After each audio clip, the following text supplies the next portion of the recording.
كل واحد مننا بطل لروايته الخاصة، لكن الكاتب هو اللي بيقدر بصنعة الكتابة يحول الحياة دي لرواية من خلال الفن. النهاردة هنتكلم عن بعض الأعمال تحت عنوان السيرة الذاتية، لو كانت الرواية أو القصة بتتكلم عن الحياة الشخصية للكاتب، أو سيرة غيرية في حالة إن الكاتب بيتكلم عن حياة شخص آخر، وفي الحالتين ممكن تكون عن سيرة الحياة بأكملها أو أجزاء منها. هنا بنشوف الشخصية الحقيقية بتتحول لشخصية خيالية روائية كبطل لرواية الكاتب.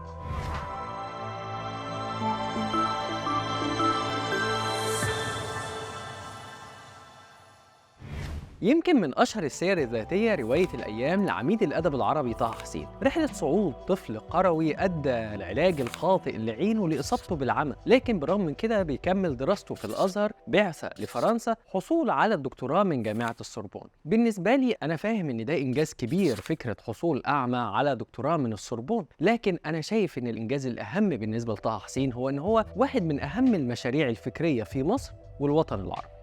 واحدة برضو من السير الذاتية الشهيرة اللي بتتكلم عن رحلة صعود فرد وكفاحه بعد معاناة مع الفقر والقهر والجهل، سير الدكتور خليل حسن خليل أستاذ الاقتصاد السياسي، اللي كتبها في 3 أجزاء، أشهرهم بالطبع الجزء الأول الوصية، لأنه اتجسد فيه مسلسل إذاعي من بطولة أحمد زكي، ومن بعديها مسلسل تلفزيوني من بطولة أحمد عبد العزيز. وبيكشف فيها دكتور خليل حسن خليل عن تسلط الملاك الأجانب وأصحاب السلطة على الفلاحين والمعدمين في العهد الملكي، واللي قاسى منه بطل الرواية لغاية ما قدر وهو صف ضابط إن ياخد ليسانس حقوق، وبعدين دبلومة اقتصاد، وبعدين ياخد بعثة للندن في الاقتصاد السياسي، المادة اللي بقى أستاذ أكاديمي فيه بيدرسه للطلبة فيما بعد. لكن ما ننساش إن في جزئين تانيين من الثلاثية هما الوارثون والسلطنة. لكن نرجع لأيام طه حسين، واللي شجعت ناس كتير جدا وقت صدورها على كتابة يومياتهم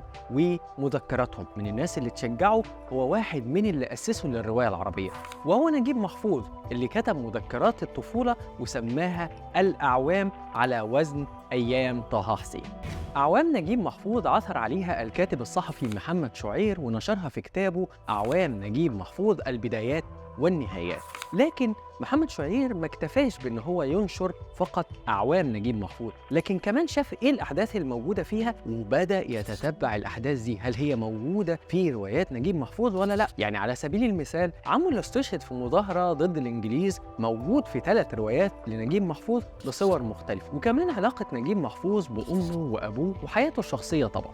وعلى العكس أحيانا السيرة الذاتية ما بتبقاش رحلة كفاح ونجاح، أحيانا بتبقى أشبه باعتراف أو تعرية أو كشف للذات. من أشهر السير الذاتية في الاتجاه دوت سيرة الكاتب المغربي محمد شكري في ثلاثيته، وخاصة الجزء الأول منها رواية الخبز الحافي. الرواية اللي وقت صدورها أثارت ضجة كبيرة جدا لدرجة إنها اتمنعت في العديد من الدول العربية. لكن في جزئين تانيين من الثلاثية وهم كتابين، كتاب زمن الأخطاء وكتاب جوجو.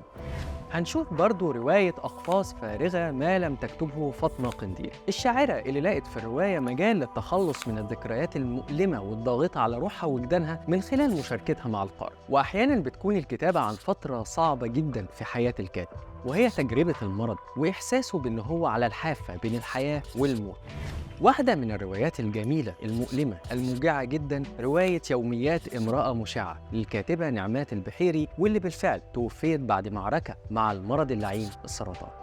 جزء من الحالة المرضية أحيانا بيكون وجود الكاتب في حالة ما بين الوعي واللاوعي، ما بين الحلم واليقظة، ممكن نتيجة التعب أو التخدير. لكن هنا العقل الباطن بكل هواجسه ومخاوفه وأحلامه ونظرته للحياة بتبقى متجسدة قصاد الكاتب. ده اللي حصل مثلا في رواية البرتقالة والعقارب للكاتب والمترجم دكتور طلعت شاهين، واللي كان بيتعالج من ورم ملتصق بقشرة المخ، فكان الموضوع أشبه بنظرة على الحياة من على حافة سرير المرض بمستشفى. أو الكتاب البديع خارج التصنيف مسار الأزرق الحزين للكاتب والشاعر علاء خالد، ونشوف إزاي إن المرض بيحطنا قصاد صراع حقيقي مع الموت، وبالتالي بندرك ونقدر قيمة الحب والحياة.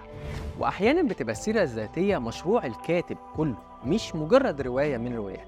من أبرز الأمثلة دكتور عادل أسعد الميري، اللي بدأ سيرته الذاتية من خلال روايته كل أحذيتي ضيقة، واللي يعرف دكتور عادل على المستوى الشخصي وكمان قراله هيعرف أو يستغرب إن الشخص الهادي الوديع دوت هو شخص متمرد مشاغب ليه تجربة حياتية حافلة بالأحداث والمحطات غير المتوقعة والنقلات العجيبة جدا. مثلا هنتعرف من خلال رواياته على عمله كعازف جيتار من خلال فرقة في شارع الهرم في روايته شارع الهرم، ومحطات تانية في حياته من خلال روايات زي خيوط أقمشة الذات وغيرها. والطريف إن دكتور عادل كمان في ترجماته بيميل للناس اللي بتكتب سيرتها الذاتية. هنلاقيه مثلا مترجم العديد من أعمال الكاتب الفرنسي من أصل كونغولي ألام ماباي، وكمان أعمال الكاتب الفرنسي بلاس سندرار.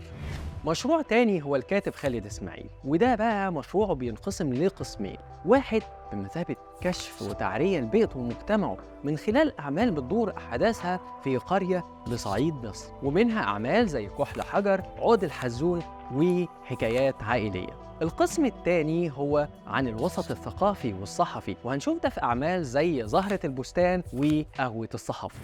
وفي سيرة غيرية، الكاتب بيكتب عن سيرة شخصية تانية، غالباً بتبقى شخصية مشهورة، وأحياناً بيظهر الكاتب بشخصه جوه الرواية بصفته باحث أو صحفي، وبنشوف بقى رحلة وصوله لمعلومات ومفاجآت عن هذه الشخصية. مثلاً طلال فيصل عامل جزء كبير من مشروعه الروائي في الجزء الخاص بالسيرة الغيرية، وصدر حتى الآن منه روايتين، رواية سرور عن الشاعر والكاتب المسرحي نجيب سرور، ورواية بليغ عن الموسيقار بليغ حمد، واللي أعرفه إنه حالياً بيكتب رواية ثالثة عن سيد قطب مستنيينها طلاش. أو سامح الجباس في روايته رابطة كاره سليم العشي. أنا شايف إن رغم وفرة الاقتباسات من كتب سليم العشي أو الكلام عن حياته وانقسام الناس عن هل هو نبي أو صاحب كرامات أو رجل صاحب قدرات خاصة، وما بين ناس شايفة إنه هو نصاب، وكمان محاولة سامح الجباس لإيجاد تشابهات ما بين أفكار سليم العشي وأفكار كتاب ومفكرين كانوا معاصرين ليه زي مثلا نجيب محفوظ، طه حسين، توفيق الحكيم، يوسف السباعي. أنا في رأيي الخاص كخالد منصور كنت شايف ان هي حيلة ذكية جدا من سامح الجباس ان يعيد نشر الآراء الجريئة لهؤلاء الكتاب والمفكرين، واللي واجهت وقتها اعتراضات رهيبة جدا واثارت جدل وصل لان هي تم حذفها من الكتب او اعتذر عنها الكاتب او المفكر. وكمان رحمة ضياء في روايتها النقشبندي عن المنشد سيد النقشبندي، اللي بنحس ان كلام عن تفاصيل حياة النقشبندي ما هي الا وسيلة ان بطلة الرواية نصرة تتعرف على شخصيتها الحقيقية وهي عايزة ايه فعلا من الحياة، وازاي ان هي هتقدر تلاقي الطريق الخاص بيها من خلال التفاصيل دي. أم كلثوم الصوت صاحب المكانة الأكبر في الوجدان العربي أكيد كان ليها نصيب كبير من روايات السيرة الغيرية. عندنا رواية حانة الست للكاتب محمد بركة. محمد بركة أخذ بعض التفاصيل وبعض الأحداث اللي البعض شافها إن هي بتزيل القداسة عن كوكب الشرق أم كلثوم، لكن محمد بركة في دفاعه من داخل صفحات الرواية كان بيتكلم إن الأجيال الجديدة ممكن تقرب من صوت أم كلثوم أكتر من خلال التعامل معاها إن هي إنسان يخطئ يصيب رغم الهالة الكبيرة اللي حواليها، مش من خلال تقديسها وعدم المساس بيها تماما. ورواية للكاتب اللبناني سليم نصير لترجمها الشاعر بسام حجار تحت عنوان كان صرحا من خيال، وفيها بيرصد الكاتب سيرة روائية لأم كلثوم من خلال مذكرات متخيلة للشاعر أحمد رامي. أو رواية الزوجة المكسيكية لدكتور إيمان يحيى عن زواج يوسف إدريس من المهندسة المعمارية المكسيكية روس بنت دييغو ريفيرا أهم فنان الجداريات في القرن العشرين. ورواية السمسار اللي صرح كاتبها عمرو كمال حمودة إنها مش عن رجل الأعمال الشهير حسين سامي.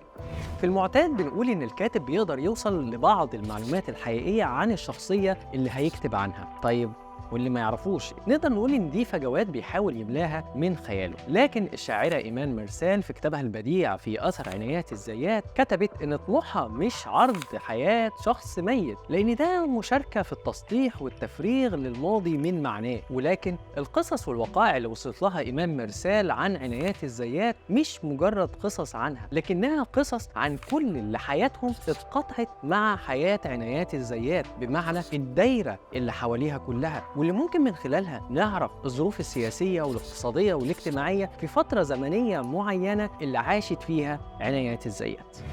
وعزيزي القارئ خلي بالك، افتكر دايما رأي نجيب محفوظ في ازاي ان الكاتب بياخد من حياته الشخصية ويدمجها في ابداعاته. شبه الموضوع بفكرة الحجر المجرد اللي متاخد من الجبل، لكن الحقيقي ان الكاتب هو اللي بيشتغل عليه وبيبدأ يشكله. اللي بيوصلك في الرواية في النهاية هو الشكل النهائي اللي اشتغل عليه الكاتب بصنعته، لكن هل هو متشابه مع الأصل؟ هل هو مختلف عنه؟ ما نقدرش نعرف. انت اللي يهمك الشكل النهائي الموجود قدامك في الرواية. هل عجبك؟ ما عجبكش؟ الصنعة كانت حلوة ولا لأ؟ اعتماده على أحداث حقيقية ده شيء طبيعي جدا، لكن ما نقدرش بقى طول الوقت نقعد ندعبس عن حياة الكاتب من خلال رواياته. وعارف اني وانا بتكلم جاب بالكم كتب وروايات وقصص كتير بتتناول الموضوع الخاص بالسيرة الذاتية والغيرية. انا عارف ان كل اللي قلته ده نقطة في بحر خبرات وتجارب وثقها الأدباء والكتاب من خلال أعمال احنا اتأثرنا بيها جدا، يمكن لقيناها بتشبه أجزاء من حياتنا أو حتى بتعبر عن شخصيتنا. كتير بتلاقي حد قارئ رايح للرواية يقول له أنا شخصية فلان، ويمكن صدمتنا بجرأتها، أو العكس خلتنا نتعاطف مع الكاتب ونحس بكل لحظة من لحظات ألمه وفرحه. قولوا لنا إيه العمل اللي أثر فيكم بالشكل ده، وأكيد حابين إن انتوا تشاركونا بتجربتكم وبالتأكيد تعليقاتكم. لو عجبكم الفيديو اعملوا لايك، اشتركوا في القناة، فعلوا الجرس. أنا خالد منصور وأشوفكم الفيديو الجاي.